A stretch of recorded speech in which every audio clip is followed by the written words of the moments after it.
Assalamualaikum warahmatullahi wabarakatuh. Nama saya Muhammad Rafi Firmi dari jurusan Sistem Informasi dengan Fakultas Saintek dan Teknologi.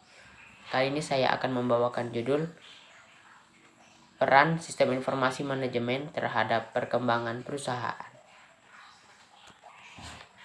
Dalam pekerjaan tugas Bahasa Indonesia presentasi kali ini, saya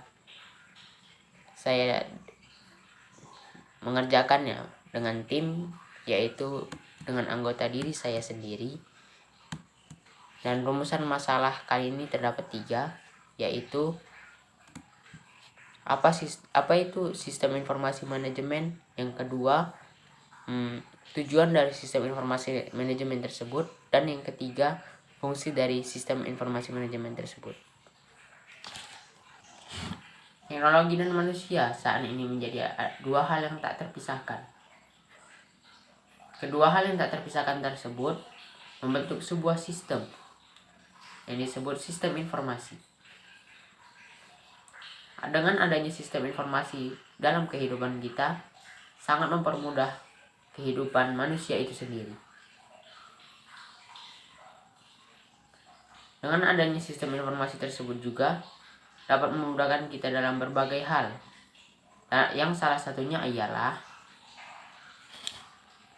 kegiatan manajemen di dalam perusahaan. Perusahaan memiliki tujuan menghasilkan barang atau jasa. Tentu saja hal tersebut membutuhkan suatu sistem yang kompleks.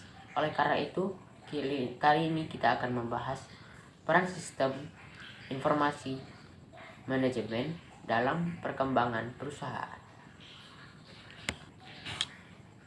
Yang pertama, apa itu sistem informasi manajemen? Sistem informasi manajemen adalah merupakan sistem yang direncanakan untuk mengumpulkan, menyimpan, dan menyebarluaskan data berupa informasi yang dibutuhkan untuk melaksanakan berbagai fungsi manajemen. Pertama dalam pembangunan sistem ini ialah untuk memecahkan berbagai masalah bisnis seperti layanan atau servis. Tentu saja seperti kita ketahui bahwa manusia dapat terjadi namanya human error atau kelelahan atau semacamnya, tetapi dengan sistem ini kita dapat menggantikan diri kita dengan teknologi, dan dengan pelayanan melalui web juga bisa. Dengan tersebut kita dapat menjangkau lebih banyak partisipan untuk tertarik dengan bisnis kita. Lalu yang kedua, biaya produk. Tentu saja dengan adanya biaya produk, kita tidak bisa lelah dalam menyebarkan promosi atau semacamnya. Dan yang ketiga, strategi bisnis. Tentu saja dengan adanya sistem teknologi, sistem informasi ini, kita dapat menentukan strategi bisnis kita, seperti memasang beberapa jadwal atau semacamnya. Lalu kita dapat mempermudah dalam membuat grafik dan sebagainya. Sistem ini juga digunakan untuk melakukan analisis sistem informasi dalam penerapan aktivitas operasional suatu organisasi, sehingga kita dapat melaksanakannya sesuai target yang telah kita capai secara valid dan sesuai. Untuk itu, sistem informasi memiliki fungsi-fungsi berikut ini.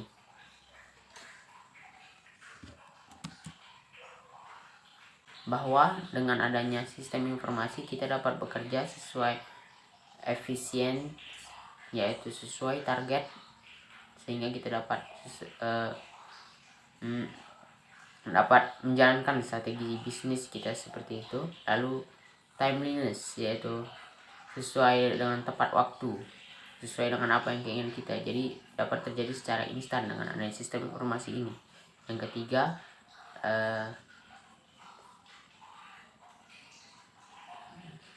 akurat, yaitu artinya bekerja secara teliti dan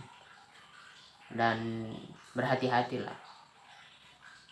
Seperti yang kita ketahui, bahwa manusia itu seperti di awal tadi, bahwa manusia itu dapat terjadinya human error. Jadi berbeda dengan robot yang selalu konsisten dalam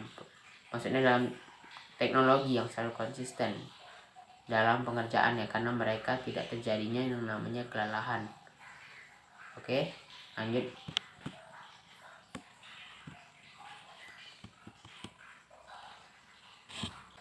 Metode penelitian, penggunaan sistem informasi dalam ruang lingkup kerja. Kali ini saya akan membawakan sebuah contoh, yaitu sistem informasi manajemen pada PT Kapuas Jaya Anugrah. PT Kapuas Jaya Anugrah ini membuat internet dari sebuah server, yang mana internet tersebut bisa digunakan oleh beberapa banyak orang seperti pengunjung, akunting, direktur, logistik, dan staf kebun. Dengan adanya internet tersebut, mereka internet tersebut dapat menjadi operator bagi ke-5 orang tersebut. Contohnya pengunjung, dengan adanya pengunjung dapat membuka web dan dapat menampilkan slide yang menarik agar bisnis tersebut keunggulan bisnis tersebut dapat tersampaikan pada pengunjung tersebut.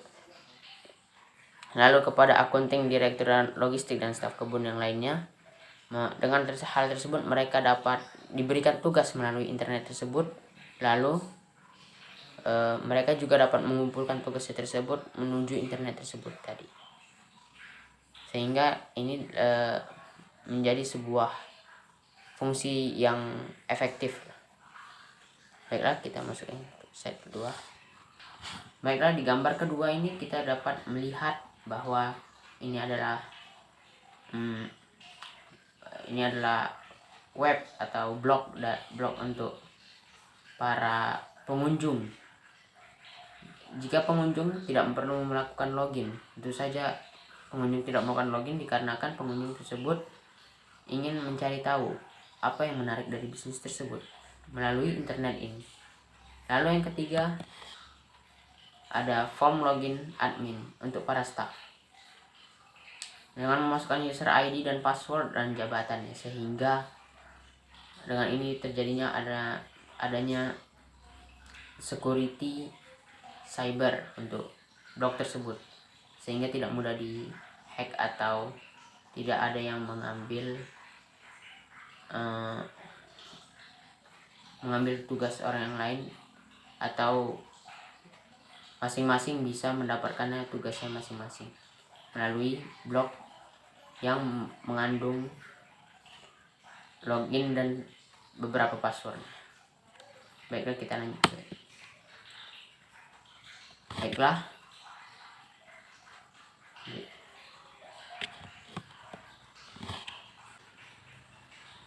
masih dalam metode penelitian penggunaan sistem informasi dalam ruang lingkup kerja, UAT atau User Acceptance Test adalah tes yang dilakukan menentukan apakah persyaratan spesifikasi atau kontrak terpenuhi. Tes tersebut melibatkan tes kimia, tes fisik, dan tes kinerja.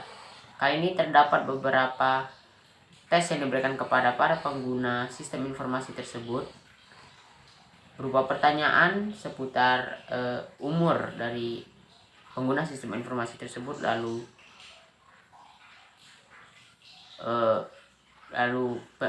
tingkat pendidikan pengguna sistem informasi tersebut, lalu berapa lama mereka menggunakan komputer, lalu kebutuhan dalam menggunakan sistem informasi, dan bagaimana kemudahan dan kepuasan mereka dalam menggunakan sistem informasi. Berikut adalah hasil penilaian responden dalam menjawab pertanyaan mengenai penggunaan sistem informasi dalam lingkup kerja PT Kapuas Jaya Anugrah. Baiklah, setelah mendapatkan hasil dari penelitiannya, kali ini kita akan mengukurnya dengan mengukurnya dengan metode LSR, Likert Summary Rating. Nah, bisa kita lihat dari hasil penelitian kali ini. Di sini ada tabel skor item ini seperti soalnya, yaitu ada berjumlah 24. Lalu responden ada 6 orang, yang dimana kali ini nilainya hanya dibatasi dari dari 0 sampai 3. Bisa terlihat di sini bahwa total dari responden pertama yaitu 56, lalu responden kedua 53, dan responden ketiga 60, dan responden keempat 58, dan responden kelima 53, dan responden keenam 53 juga, dengan total nilai 333. Baiklah, kali ini kita akan mengukurnya menggunakan Likert Method Rating tadi, LSR tadi. Baiklah, kita bisa melihat di sini ya. Kalau di sini terlihat skor maksimal yaitu 72 yaitu 3 kali 24 item. Jadi dari 24 pertanyaan tadi terdapat beberapa pertanyaan mengenai yang tadi ya, umur, lalu tingkat pendidikan, lalu beberapa lama menggunakan komputer, lalu kepuasan dan kemudahan, lalu seberapa sering menggunakan sistem informasi tersebut. Nah, kali ini kita akan melihat skor-skornya ya.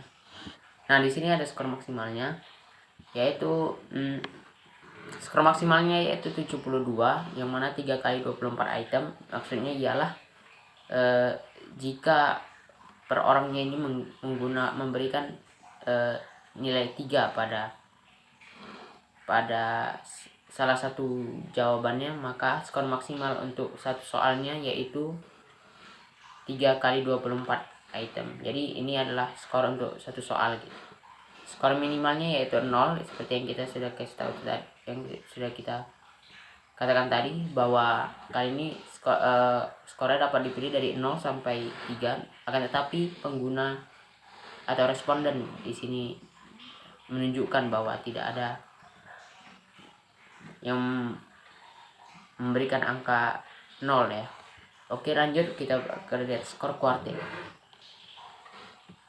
Skor kuartil 1. Skor kuartil 1 sama seperti tadi, bahwa per orangnya juga bisa memberikan nilai 1 pada 20 pada sebuah soal dapat memberikan dalam sebuah soal dapat memberikan nilai 1, maka per orang tersebut per soal tersebut dapat 24 item. Lalu yang ketiga, skor kuartil 3 yaitu 48, yang mana bagian kedua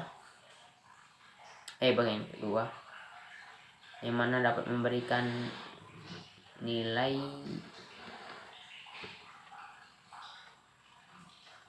2 dari 24 item, yang mana mendapatkan 48 jawaban. Lalu jumlah skor untuk seluruh responden. Kalau yang tadi untuk tiap responden, yang mengatakan maksudnya untuk satu orang responden gitu dapat memberikan nilai maksimal. Jadi maksud jumlah skor untuk tiap responden ini untuk satu orang. Jadi nilai maksimal untuk satu orang dapat memberikan nilai maksimal 72 dengan skor minimal juga 0, dan skor kuartil 1 yaitu 24, dan skor kuartil 3 yaitu 48. Nah, yang kali ini kita akan masuk ke jumlah skor untuk respondennya ya. Nah, skor yang paling maksimalnya itu yaitu 432, yaitu 6 kali 72. Seperti yang kita ketahui tadi bahwa skor maksimal per orangnya itu ada 72 ya. Jadi per orang itu maksimalnya bakal bisanya ngasih skor 72, yaitu dengan memberikan 3 semuanya. Akan tetapi jika untuk seluruh responden, maka nilai maksimalnya adalah 432. Baiklah, di nilai minimal tiap responden bahwa di jumlah skor untuk tiap respondennya atau untuk satu orang responden dapat memberikan 0. Jadi sekiranya seluruh responden tersebut memberikan 0, maka nilai minimalnya tersebut ya 0. Baiklah, yang kedua kita akan bisa lihat kuartil 1. Di kuartil 1 ini, baiklah, untuk di kuartil 1 ini 144 yaitu 6 kali 24, yang dimana kita seperti kita ketahui tadi bahwa setiap satu orang responden itu bisa memberikan nilai 1 untuk per 24 pertanyaan tadi untuk satu responden. Akan tetapi kali ini untuk seluruh respondennya, maka hasil dari skor kuartil 1 yang 24 tadi maka akan dikalikan dengan 6. Baiklah, lanjutnya ke kuartil 3 yaitu 288. Seperti yang kita ketahui tadi bahwa jumlah skor untuk tiap satu orang respondennya itu 48. Jadi jika satu orang responden dapat memberikan nilai 2 semua untuk semua pertanyaan, maka dia akan mendapatkan nilai 48. Akan tetapi kali ini ada 6 orang responden, jadi 6 dikali 48 tadi. Jadi jawabannya ya 288. Baiklah, dari semua rumus tersebut atau metode tersebut, kita dapat memberikan nilai mulai dari yang tinggi hingga terendah. Kali ini untuk perhitungan nilai tinggi dan terendahnya diberikan sangat setuju untuk nilai paling tingginya, lalu yang keduanya yaitu setuju, yang ketiganya tidak setuju, dan keempatnya sangat tidak setuju. Oke.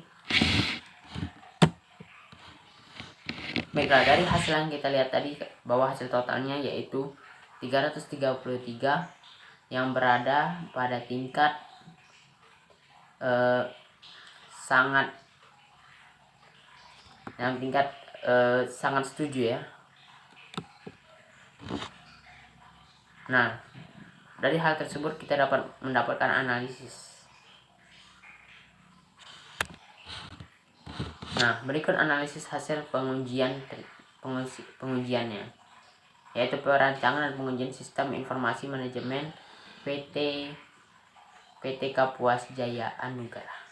Baiklah. Yang pertama, sistem yang digunakan oleh user umur antara 26 hingga 33 tahun dengan tingkat pendidikan terakhir antara SLTA hingga S1 dengan rata-rata pemakaian komputer selama 1 hingga 2 jam per hari. Seperti yang kita ketahui tadi, kita telah menyampaikan beberapa pertanyaan melalui metode penelitian, maka inilah analisis hasilnya ya. Oke, yang kedua, kebutuhan untuk menggunakan sistem informasi pada perusahaan ini sangat tinggi, sehingga pihak perusahaan sangat mendukung sistem informasi dan mendorong karyawan untuk menggunakan sistem informasi tersebut. Nah, seperti yang kita ketahui tadi bahwa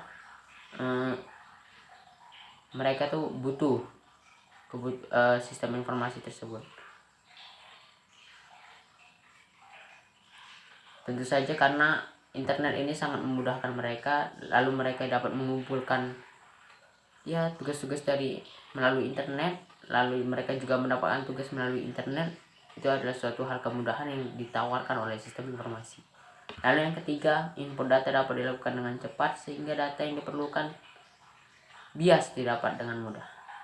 Yang keempat, karyawan sangat puas dengan manfaat sistem yang digunakan dan menilai bahwa sistem informasi tersebut dapat membantu apa yang mereka kerjakan, sehingga muncul kepuasan pada karyawan dalam menggunakan sistem informasi tersebut. Bahwa dari sini kita terlihat bahwa sistem informasi ini adalah hal-hal yang sangat penting untuk diri kita. Dari sini kita dapat menarik kesimpulannya. Berdasarkan hasil analisis dan pengujian terhadap rancangan bangun sistem informasi manajemen PT Kapuas Jaya Anugrah, maka dapat disimpulkan bahwa sistem ini merupakan media untuk membantu kinerja karyawan PT Kapuas Jaya Anugrah dalam menjalankan bisnisnya Lalu kedua, sistem ini lebih menghemat waktu dan biaya bagi pihak perusahaan karena pekerjaan dapat dikerjakan dengan lebih cepat. Baiklah, saya Muhammad Raffeni. Terima kasih atas perhatiannya.